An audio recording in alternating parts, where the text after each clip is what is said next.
والدین کو کھانا دینا سب سے پہلا کام تھا۔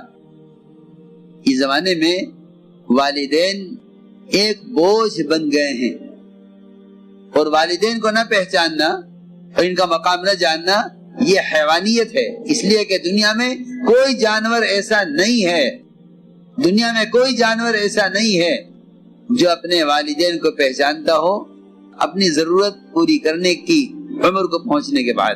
جب جانور اپنی ضرورت خود پوری کرنے لگے تو والدین کا ان کا رشتہ ختم ہو جاتا ہے۔ جب تک وہ محتاج ہے، جب تک یہ بچہ محتاج ہے، والدین کو جانتا ہے، جب یہ بچہ بڑا ہو جاتا ہے جانور کا، اس کا اور ماں باپ کا رشتہ ختم ہو جاتا ہے۔ یہ حیوانیت کی زندگی ہے، والدین کے مقام کو نہ پہچاننا یہ حیوانیت کی زندگی ہے۔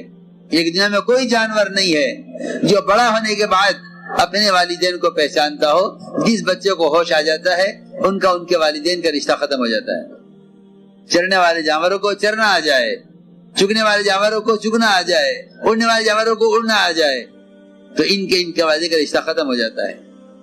اس لیے میں نے عرض کیا کہ بڑی رحمتوں کا، بڑی برکتوں کا اور بہت بڑے بڑے مسائل کے حل کرنے کا سب سے بنیادی عمل یہ تھا کہ اپنے والدین کے ساتھ حسن سلوک کرو۔